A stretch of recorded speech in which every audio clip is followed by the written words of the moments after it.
In April 1982, an invasion by Argentina provoked one of the most ambitious military undertakings in British history.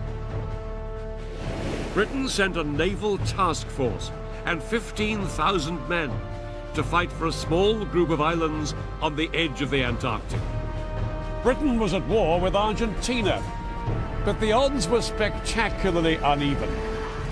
I look at the challenges that faced the British, struggling to fight 8,000 miles from home, while the Argentinians were fighting on their own doorstep. They had to fight up here in freezing conditions on exposed hilltops and across wide, open ground. I'll experience how the British troops used darkness to their advantage against a well-defended enemy.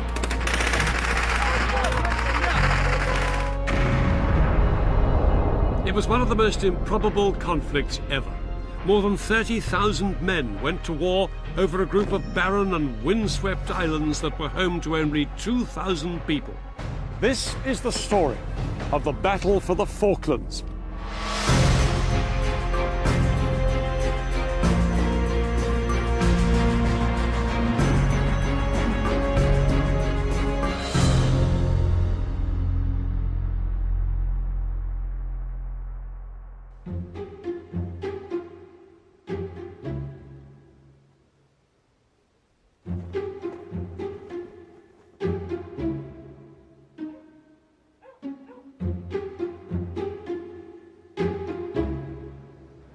This may look like a sleepy little seaside town somewhere in the British Isles. In fact, the United Kingdom is 8,000 miles away. These are the Falkland Islands, a remote British territory in the South Atlantic. The nearest mainland is Argentina, just 400 miles to the west. Life for the 2,500 people who live here is isolated, hardy and undisturbed. But in April 1982, all that changed, when these islands became the setting for the last invasion of British territory. On April 2nd, 1982, about 100 Argentinian Marines landed here on the Falklands. Their objective? To capture the capital, Stanley. They were the advance party. There were 2,000 more men on their way, but the job of these Marines was to seize the town and force the British governor of the islands to surrender. Soon, the extraordinary news of the Argentinian invasion hit bulletins across the world.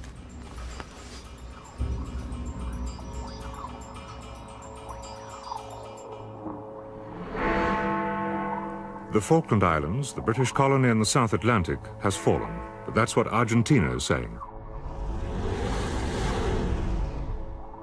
It claims its Marines went ashore as a spearhead this morning to capture key targets, including the capital, Port Stanley.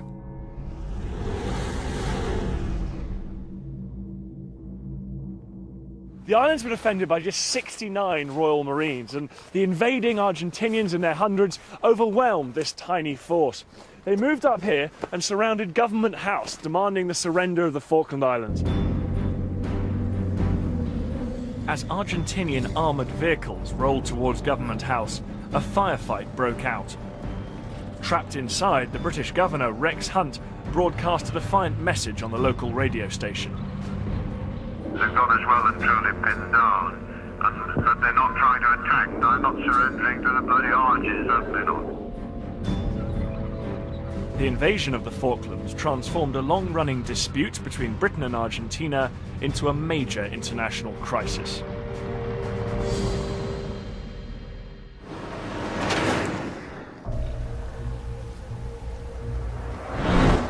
For 2 centuries, both countries have claimed the Falklands.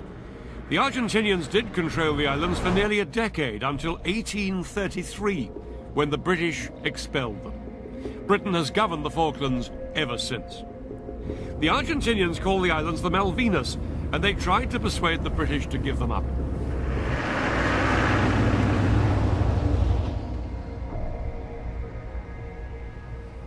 Britain had long considered handing over this small relic of empire to Argentina, But the Falkland Islanders liked their British identity and didn't want to give it up. It became clear to the British government that overriding the wishes of the islanders was out of the question. The people here wanted the islands to stay British sovereign territory. This made agreement between Britain and Argentina almost impossible. Talks got nowhere, and the future of the Falkland Islands remained in an uneasy deadlock. But in 1981, a new military government seized power in Argentina. At its head was the army commander, General Leopoldo Galtieri. His regime was a rule of terror, and the country's economy was collapsing. He badly needed to find a cause that would win his government popularity.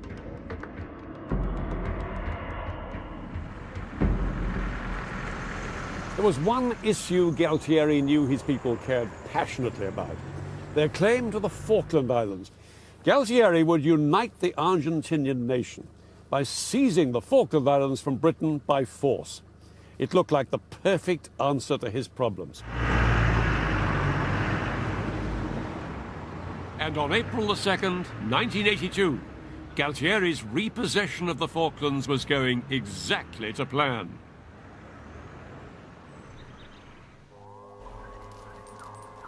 Within hours of landing, hundreds of Argentinian troops were all over Stanley. They had even seized the radio station. Just a minute. If you take the gun out of my back, I'm going to transmit that to you. If you take the gun away. The governor, Rex Hunt, had little choice but to surrender. He broadcast a final message to the islanders from Government House. It's probably the last message I'll be able to give you. I wish you all the best of luck, and rest assured that the British will be back. The governor and the Royal Marines were escorted off the islands and sent back to Britain. The civilians were left wondering what would happen next. We heard these tremendous bangs on the back door and there were shouts for us to come out. We had to go out and sit in the yard. And this Argentine was there with a machine gun trained on us. Mum thought we were going to be shot. 8,000 miles from Britain, the islanders were left unprotected and isolated.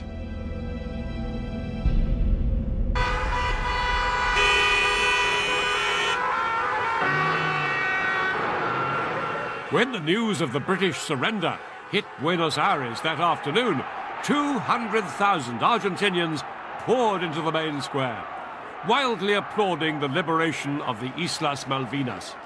Galtieri's plan had worked. As the crowd celebrated, Galtieri was confident that Britain would not react. He assumed that because the distant Falklands was hardly a vital British interest, Britain would not fight for them. But Galtieri was making one crucial error. He'd seriously underestimated Britain's Prime Minister, Margaret Thatcher. In 1982, Britain's first female Prime Minister was governing a country in trouble. Britain was in recession. Unemployment had just passed the 3 million mark, and there'd been some of the worst rioting of the 20th century. But Thatcher was a formidable character. She knew that to hesitate could spell doom for her unpopular government. She summoned Parliament and gave a defiant response to Argentina's invasion. We are here because for the first time for many years, British sovereign territory has been invaded by a foreign power. The government has now decided that a large task force will sail as soon as all preparations are complete. HMS Invincible will be in the lead and will leave port on Monday.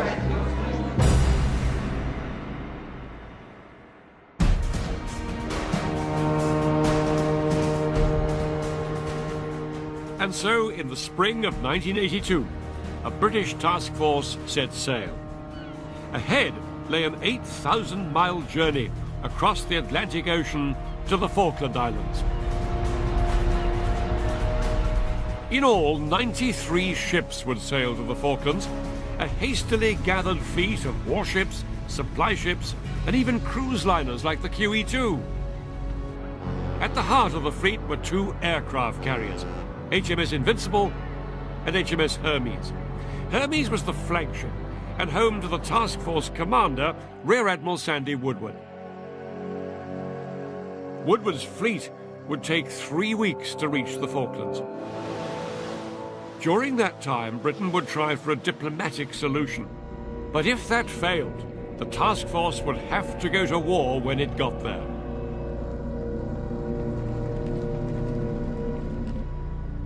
By April the 17th, the first wave of the task force had sailed right down into the South Atlantic and was just off Ascension Island, the nearest British base to the Falklands. There was still another 3,500 miles to the Falkland Islands themselves. The ships were in two groups. To the south was Woodward's naval fleet. This was the advance party, made up of two aircraft carriers and fighting ships that would battle for the control of the air and the sea around the Falkland Islands.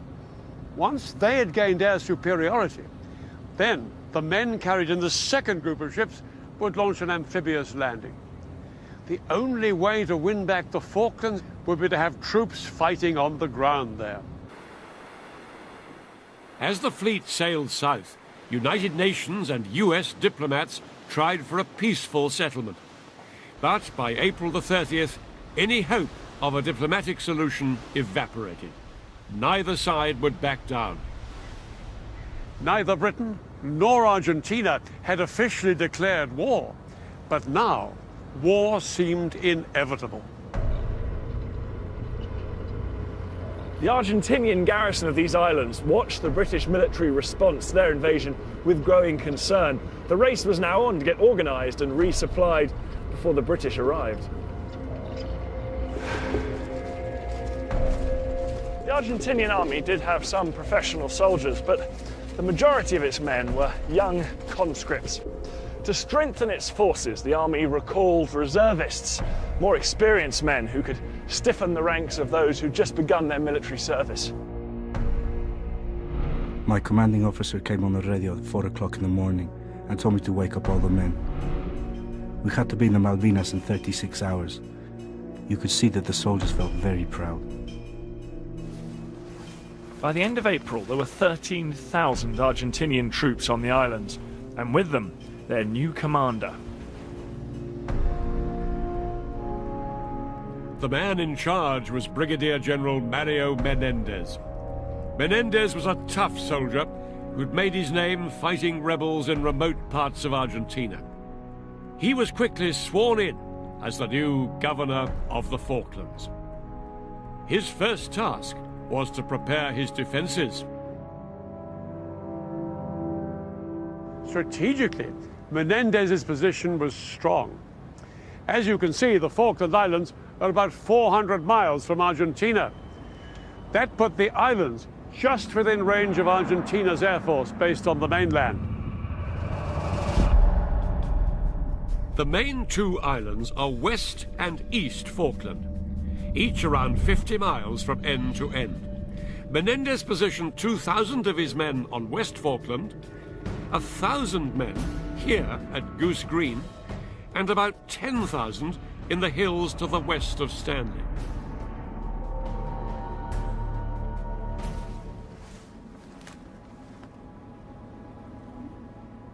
These hills were the Argentinians' last line of defense.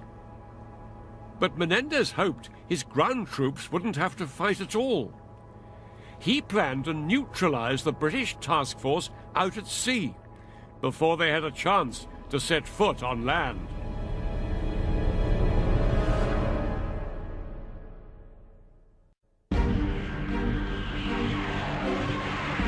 The Argentinian Air Force was well trained and could launch high-performance fighter bombers from bases on the mainland. These aircraft could attack the task force once they were within range. Against this force, the British could only take as many fighters as they could fit onto their two aircraft carriers. That was just 34 planes. 34 against nearly 100 Argentinian fighters. This small force was supposed to gain air superiority, protect the British fleet, and prepare the way for the amphibious landings. All this from the confined flight decks of the two carriers as they ploughed through the heaving South Atlantic seas. It was an enormous challenge. On the 1st of May 1982, the battle for the Falklands began. The first clash between Britain and Argentina was in the air. But despite being the underdog, the British immediately showed they were a force to be reckoned with. There was one thing that the Argentinians hadn't expected.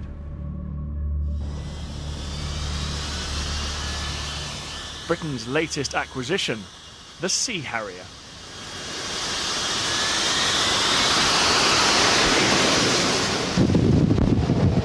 God, you can feel the power of that thing. It's unbelievable. That's what's required to get it off this tiny deck. Whoa!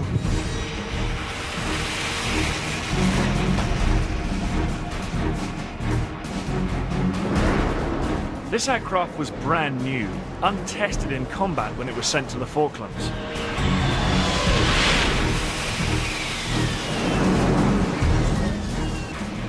Unique in its ability to take off and land vertically and operate from short runways, the Harrier quickly proved it was versatile and extremely reliable.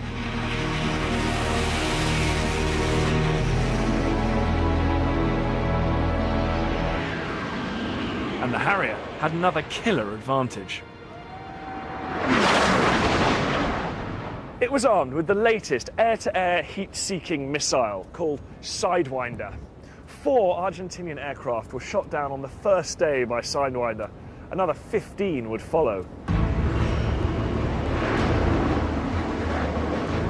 The British seemed to be smashing the Argentinian Air Force, but they could only maintain their advantage in the air while their ships below remained safe.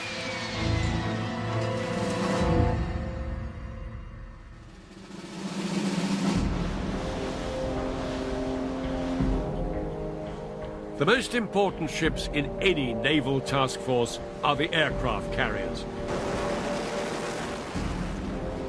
If the carriers are lost, so too are their vital aircraft. The 2 aircraft carriers in the Falklands had to be protected at all costs.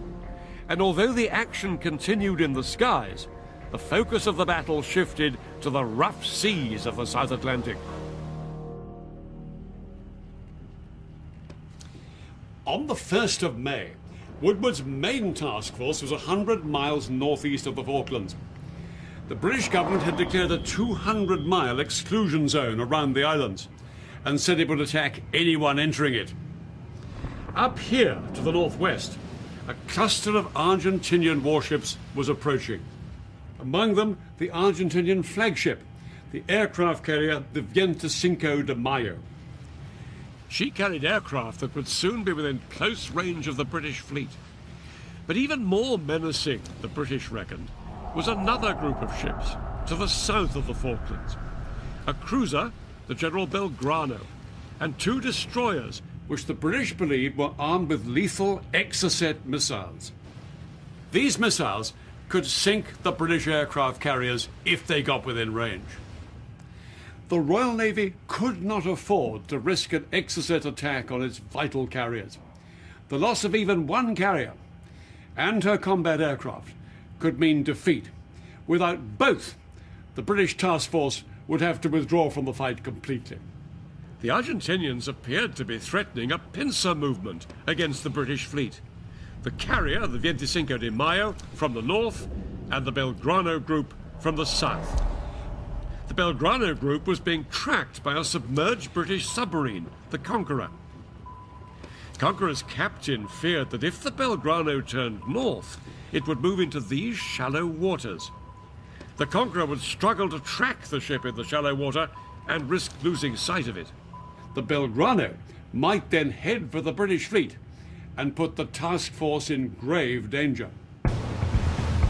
Beneath the waves, Conqueror's commanding officer saw that the Belgrano was steering an erratic course just outside the exclusion zone. The situation was so critical that the Prime Minister herself was consulted. She gave the order to attack. The Conqueror launched its torpedoes.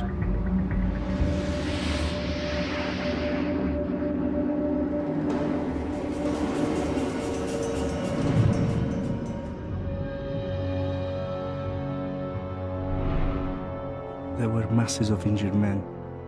Most of them had been burnt, and there were men covered in oil. When I got to my life raft, I asked a sailor to come with me again and look for the people that were missing, including the commander. Within 45 minutes, the Belgrano had sunk. Immediately, the entire Argentinian navy, fearful of further submarine attacks, turned round and headed home. The British had scored a huge military success, and Galtieri's plan seemed to be faltering. But he was still able to unleash the weapon the British feared most. The Argentinians had recently bought 5 air-launched exocets. These half-ton missiles could seek out and destroy a ship from over 30 miles away.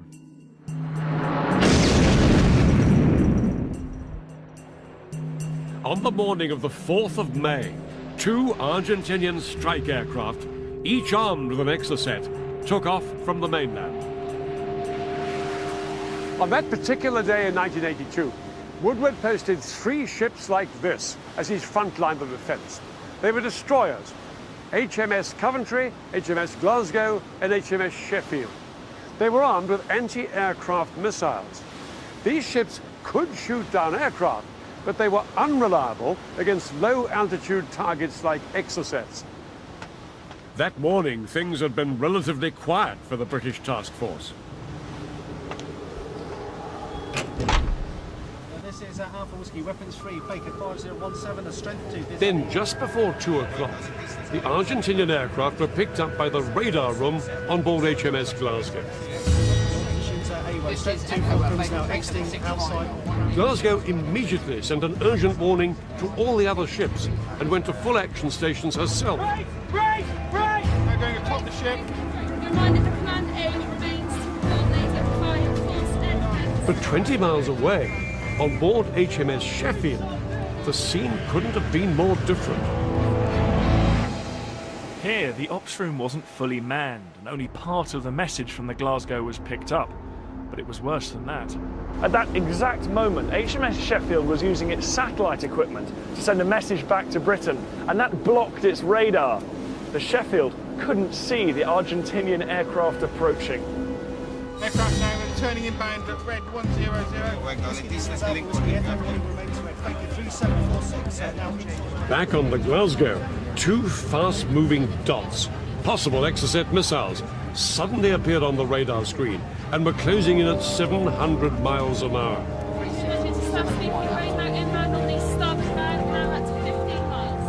With a mixture of relief and horror, the captain of the Glasgow realized that the missiles were headed not for them, but straight for the Sheffield.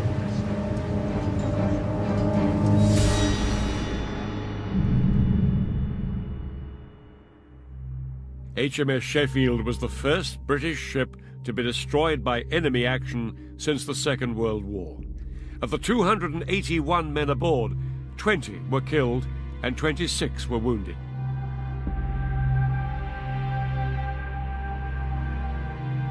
Blood had now been shed on both sides of the conflict.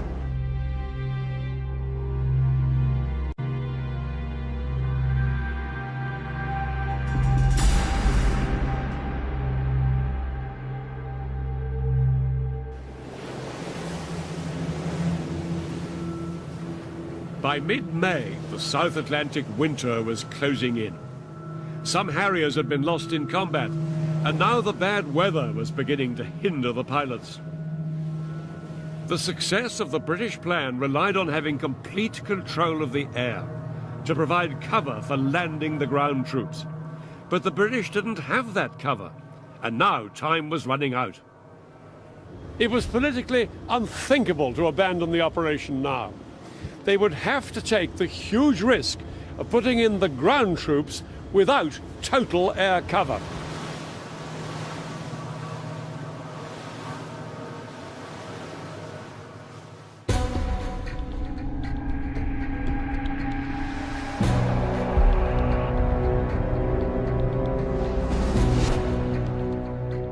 On the 18th of May, The second wave of ships, including ferries and the cruise liner the Canberra, arrived just off the Falklands. On board was the amphibious landing force. The 3,000 men were a mixture of Royal Marine commandos and Army paratroopers. And they were led by Brigadier Julian Thompson. Thompson was an experienced commander. He knew that his troops were vulnerable without air superiority. But the pressure of time meant the landings had to go ahead. The British had looked at all the landing site options on both West and East Falkland. Since Stanley over here was their ultimate target, it made sense to land here on East Falkland. They plumped for this natural harbour here at San Carlos Bay. It would be out of range of enemy artillery and was only very lightly defended. A great advantage for any amphibious landing. And here I am with San Carlos Bay behind me. And that's where the British landing force came in. These hills also offered Thompson's men and ships some protection against low-level air attack. But there was one problem with this landing site. It was a long way from San Carlos here, across to the spot where Thompson knew the decisive battle would be fought, here in the strongly defended mountains just west of Stanley. Between the two was 50 miles of difficult country.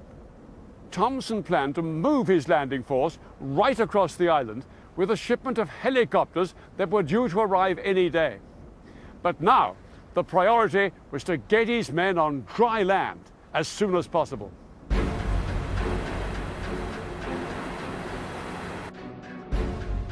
In the early hours of the 21st of May, 3,000 British troops headed for the landing beaches. Each man carried his rifle, ammunition, and enough rations for 2 days. This was the moment they'd been waiting for weeks.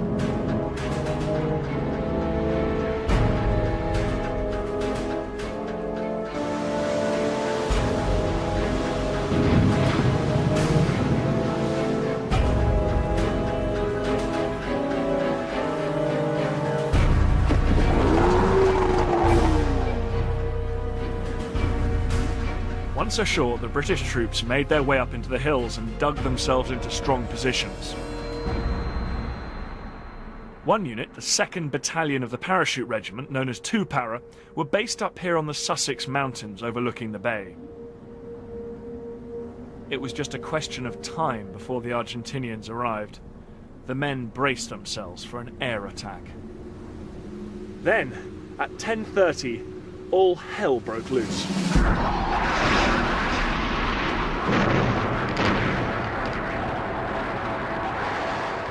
The Argentinian High Command sent in wave after wave of their fighter bombers from the mainland. For 5 hours, these aircraft bombed and strafed the fleet sitting in the bay.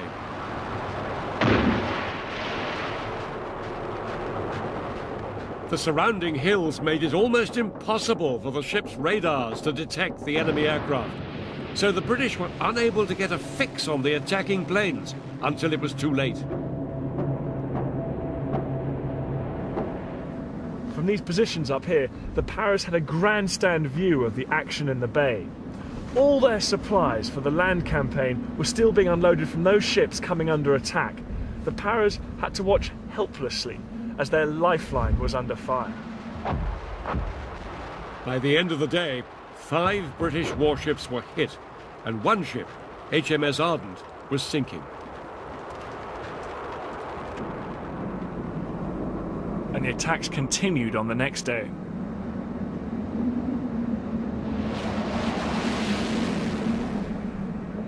The British had positioned anti-aircraft missiles around the bay, but it would be days before these delicate units were operational.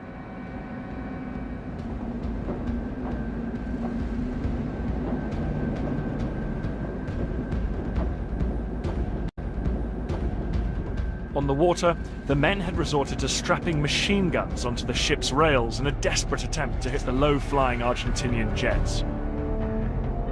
More conventional anti-aircraft guns, some operated by sailors as young as 17, did score a few successes. But all these efforts did little to blunt the relentless onslaught of the Argentinian Air Force.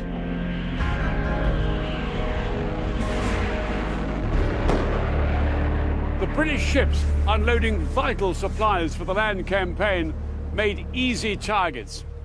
On May the 23rd, HMS Antelope, just out there, was the next vessel to take a fatal hit.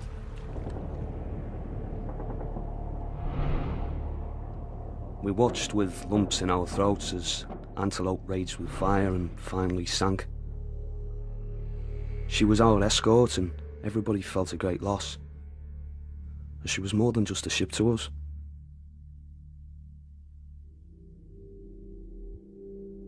In 4 days, 8 British ships were damaged and 2 sunk.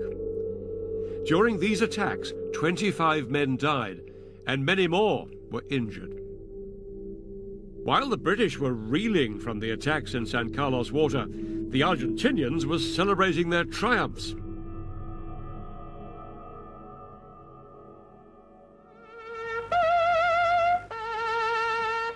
On the 25th of May, it was Argentina's National Day, a day of patriotic ceremony.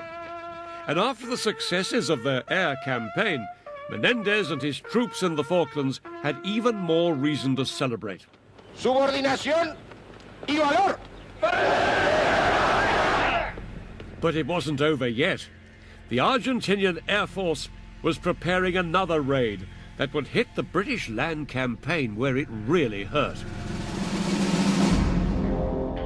A massive container ship, the Atlantic Conveyor, had just arrived from Britain. She was loaded with thousands of tons of supplies, but more importantly, the helicopters needed by the British forces to get them to Stanley. She was preparing to go into San Carlos that night. At 3:36 p.m. on the 25th of May, 2 Argentinian aircraft flying from the mainland picked up the British carrier group just off East Falkland. Once in range, they released their Exocets. The missiles locked on to 2 frigates. The ships fired up metal foil to confuse the missiles' radar, and the Exocets veered away. But then they found another target, the defenseless Atlantic Conveyor.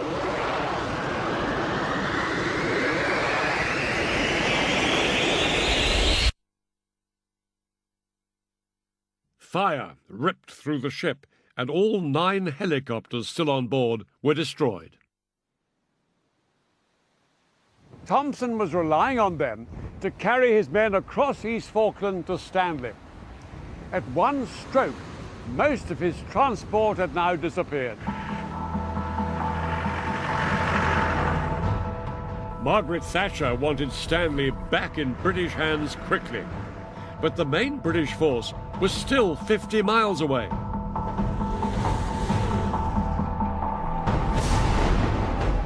And with no helicopters, the only way for the troops to get there was to walk. The Marines called it yomping, and this was to be one of the classic yomps of all time.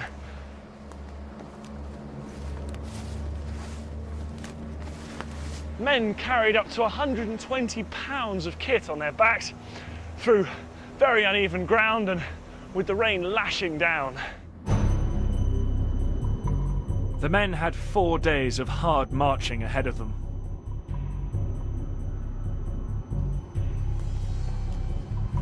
And at the end of this slog, they would have to fight a battle. The British main force of 2,000 men were on the move to Stanley. But one unit of around 500 men was going in a completely different direction. The men of Tupara weren't heading east towards Stanley, they were heading south towards a settlement that was heavily garrisoned by Argentinian troops. They had been ordered to win a quick and morale-boosting victory, but the battle that lay ahead of them wouldn't go as planned. The name of the settlement was Goose Green.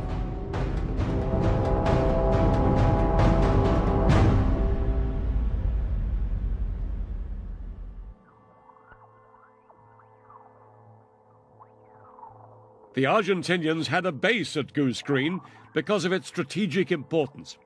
It's on a narrow strip of land just 5 miles long by a mile wide. So the Argentinians had stationed an infantry regiment here, centered around a small, grassy airstrip. This is Goose Green settlement, and San Carlos is beyond those mountains way over the distance there. Here's Goose Green on the map case. Aware of the British landing at San Carlos, the Argentinians reinforced their garrison here at Goose Green, fearing an attack from the north. Ready for a British assault, all they could do now was wait.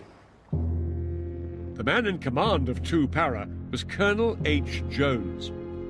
Known as H to his men, he was brave but impulsive, and he believed in leading from the front. Jones knew Goose Green would be a formidable target, and he drew up a detailed battle plan. The ground at Goose Green was wide open and featureless, offering little protection. Jones's objectives were the airstrip and the settlement of Goose Green held by the Argentinians. 2 Para was split into several companies. They would fight their way south in the dark and then close in on the airfield.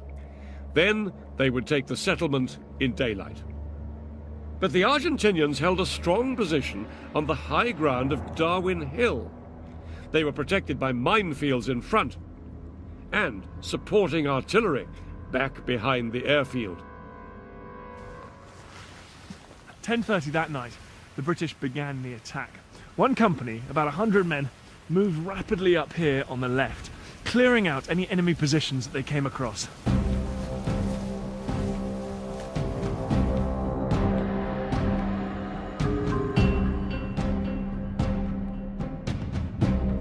Two Para were making good progress until they reached this spot on the north side of Darwin Hill. This was the point at which Colonel H. Jones's plan started to go badly wrong. One company were pinned down there by fire from well-placed machine guns up on the hill. It was rapidly becoming clear that there were more Argentinians than they had thought, and what's more, their will to fight was strong.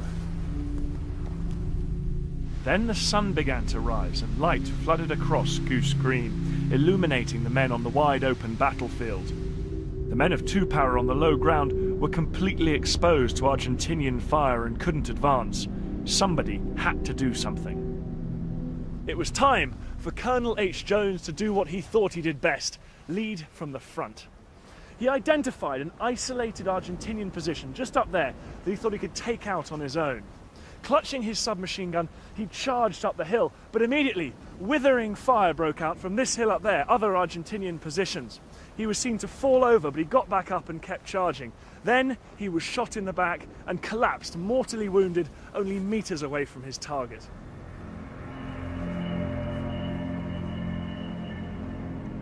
This memorial marks where Jones fell. As their commanding officer lay dying, it now fell to the second in command, Major Chris Keeble, to lead the men. 2 Para were pinned down out in the open, and they were still a mile short of their objective, the airstrip at Goose Green. This was 2 Para's position. This is where they were pinned down by heavy fire coming from the Argentinians dug in along this ridge. Keeble decided that rather than risk more losses, he'd bring heavy fire down on the Argentinian defences on the ridge. While this was happening, 2 of his other companies moved around to the west to bring pressure on the Argentinians' flank. Slowly, 2 Para pushed forward as Argentinian fighter bombers hit them from the air. Then their luck turned, and they got their first air support of the fight. 2 Harriers swept over the battle and dropped cluster bombs on the Argentinian artillery positions. After 14 hours of intense fighting, the Para's steady progress saw them closing in on the Argentinians. But they'd taken a lot of casualties, and they were utterly exhausted. That night, Keeble decided on a cunning ploy to try and bluff the Argentinians into an early surrender. He sent a letter to the Argentinian commander. In a highly confident tone, he demanded an Argentinian surrender and warned them that he would bombard them heavily and hold them responsible for any civilian casualties if they went on fighting. Amazingly, the gamble worked. The Argentinians agreed to surrender.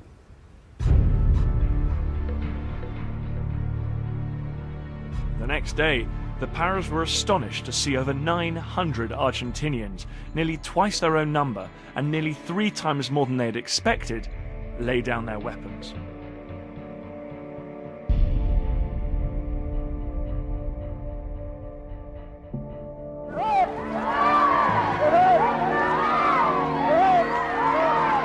After 6 weeks under Argentinian occupation, Goose Green was back in British hands, and the soldiers of Para were heroes.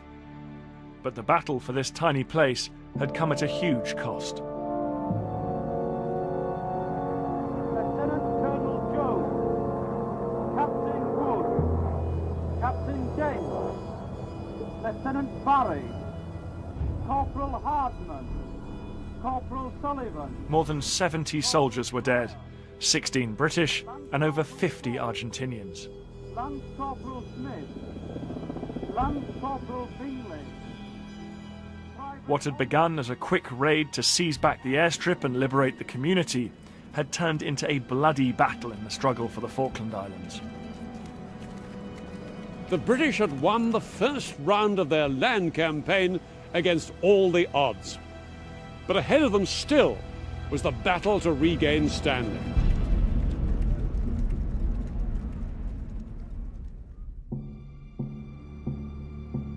While Para had been fighting at Goose Green, the main British force had crossed the island and was now just 12 miles from the capital. But the soldiers knew they faced a tough fight between them and Stanley.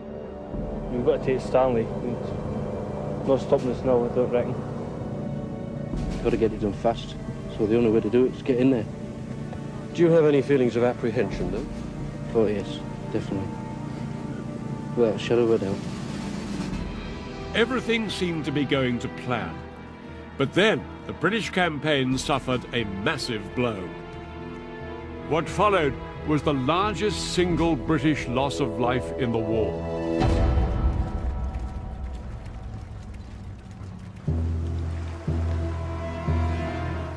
Just a few miles away from the troops, 2 landing ships, Sir Galahad and Sir Tristram, were anchored just off this bay. They were packed with nearly 500 troops, reinforcements for the assault on Stanley. These ships should have been offloaded under cover of darkness, but a series of delays and misunderstandings meant they were still here when the sun came up. The Argentinians spotted the ships and called in their air force from the mainland. 2 Argentinian fighter bombers swept in on a deadly bombing run.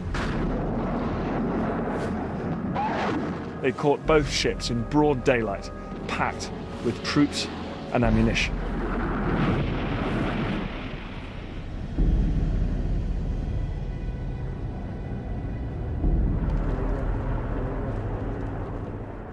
"49 men were killed and a further 115 injured in the disaster.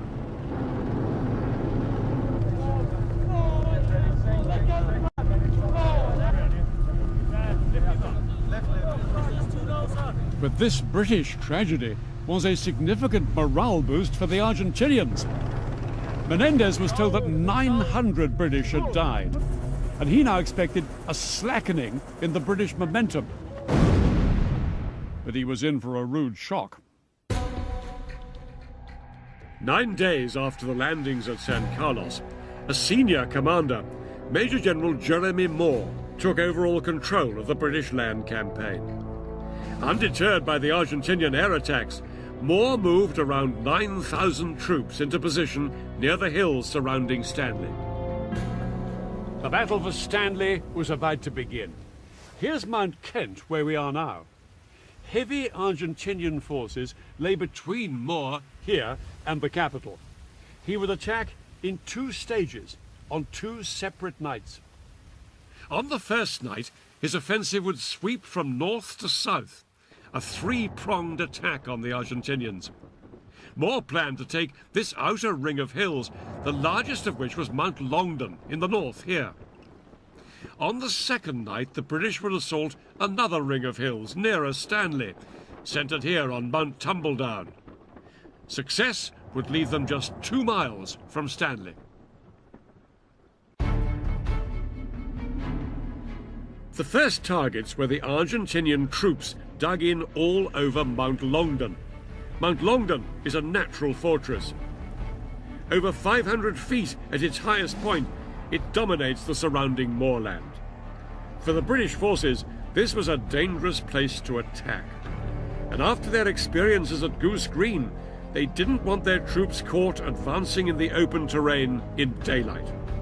So they made a key decision. All the battles to retake Stanley would be fought at night.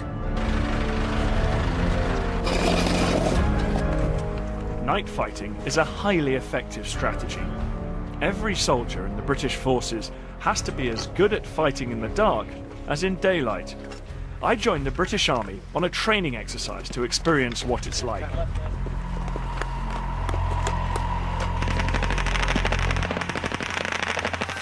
The attack began with flares and machine gun fire once we'd crept as close as we could in the pitch dark. It's incredibly noisy and it's actually quite bewildering. Just moving around in these conditions is very difficult. You're weighed down by your equipment. There's people tripping over, falling in the frozen stream and turning ankles. The enemy is not the only challenge in this dark and difficult terrain.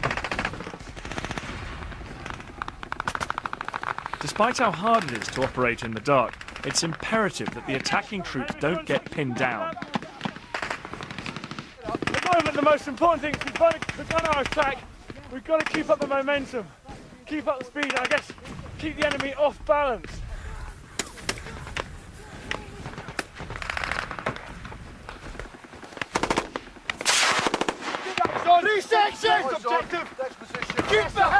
We're about to go over this rise now, and interestingly, the commander here is constantly telling everyone what's going on in the rest of the battlefield. Even though it's only 50 or 100 metres away, it's very confusing in the dark. We can just hear firing and lots of shouting. So he's constantly going around telling everyone what stage we're at, trying to keep everything going to plan. For the British troops on the Falklands, keeping to the plan and maintaining momentum would be the key to their success when fighting at night.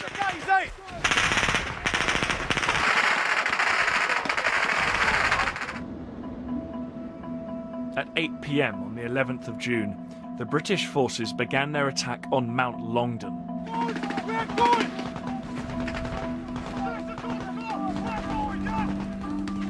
But 3 para who were spearheading the advance found themselves trapped in a bewildering maze of steep-sided alleyways.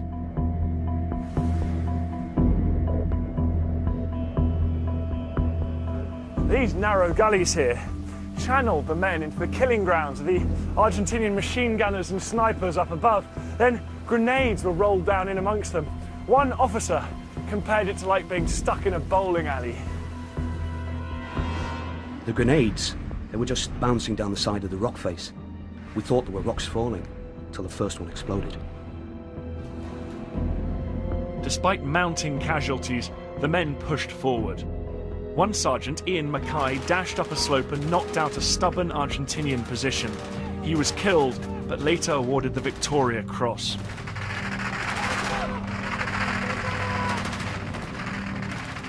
For 7 hours, the British forces battled their way up Mount Longdon.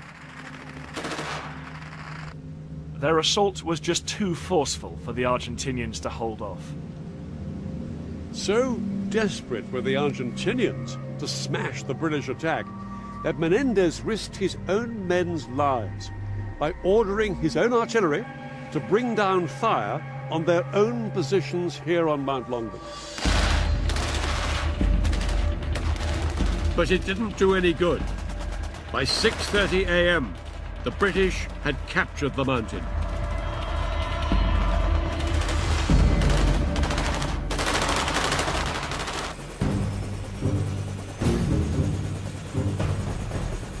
As day broke, the British brought in the dead and injured from both sides.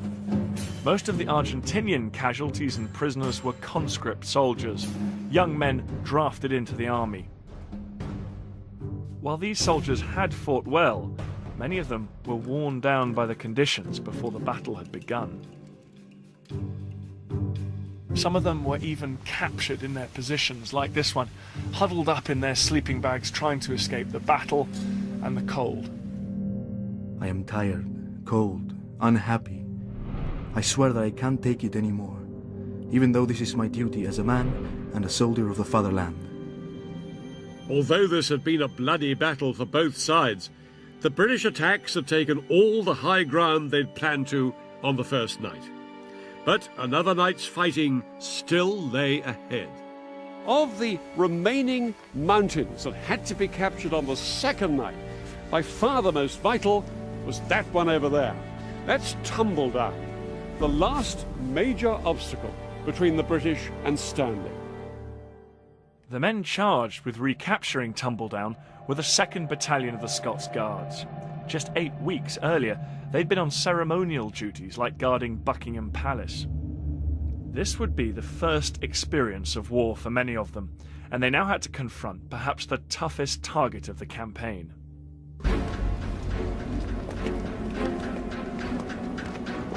If the Argentinians lost Tumbledown, they lost Stanley. So they'd put their best men up here, the elite 5th Marines. 700 heavily armed, crack troops were dug into the protected positions in the caves and rocks high on the mountain.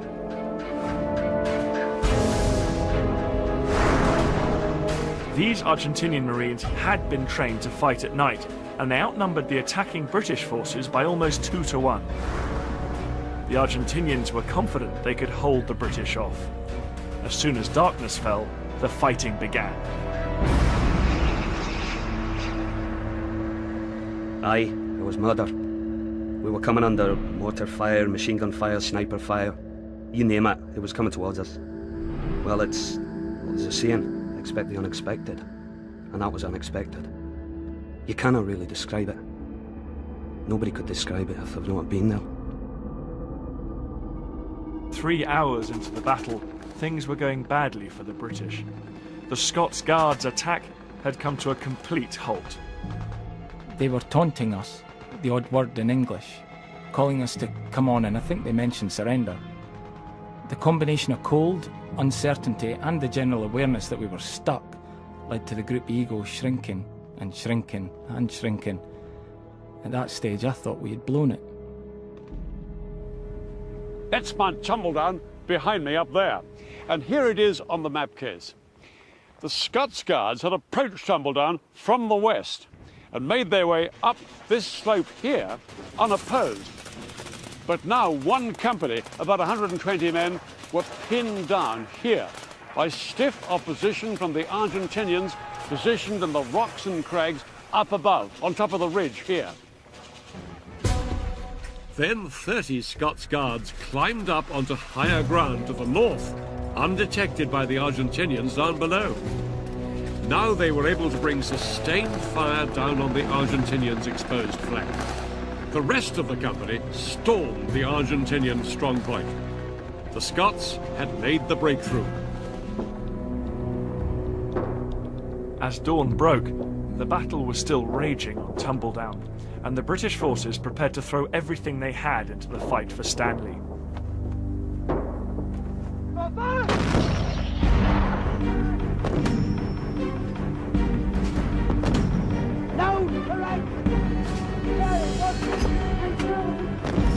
They hammered the remaining enemy positions in a final all-out bombardment.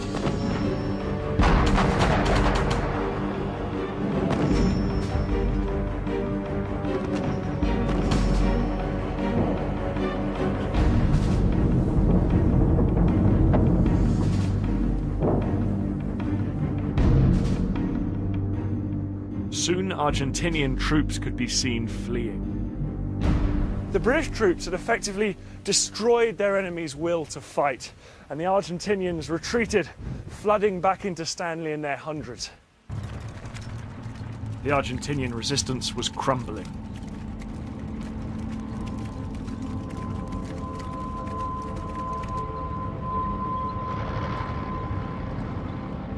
As the demoralized defenders poured into Stanley, the men were heard arguing with their superiors. Discipline among the Argentinian troops was breaking down.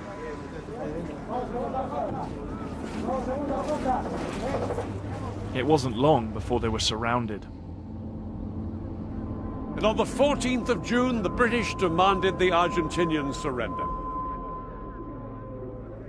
Realizing that he had little choice, Menendez accepted. After 2.5 months, the battle for the Falklands was over. Gentlemen, I've just heard that the white flag is flying over Stanley. The Argentinians had occupied Stanley for 74 days. But now, as two para marched into the capital, it was back in British hands.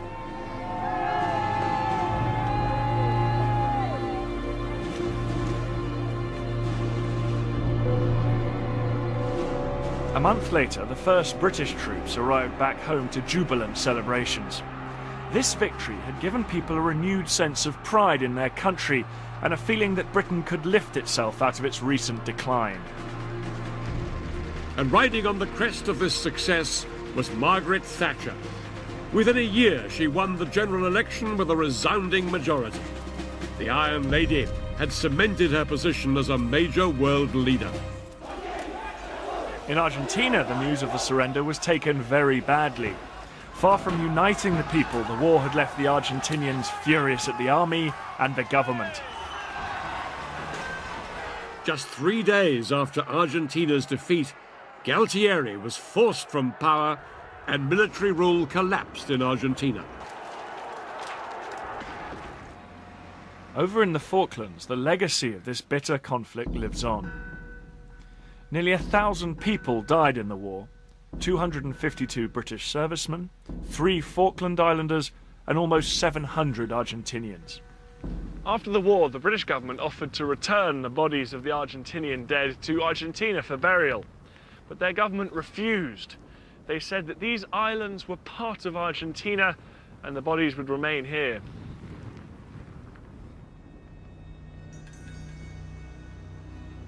For the Falkland Islanders, these graves are a daily reminder that Argentina refuses to drop its claim to their homeland. After the war ended, Britain greatly increased its permanent military presence on the islands. Now there's 1 serviceman for every 2 civilians living here. Today, the islanders are still determined the Falklands remain British. As long as Britain continues to respect their wishes, there'll be no early end to this bitter territorial dispute.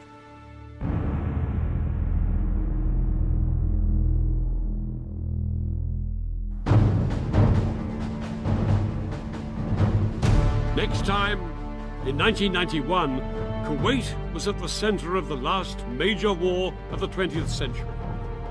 Saddam Hussein's Iraq had invaded, leading to a battle unlike anything seen before. I'll be getting to grips with some of the challenges faced by the men and women on the front line. And I'm going to be explaining the tactics of a war dominated by cutting-edge technology. It was called Operation Desert Storm, the battle for Kuwait.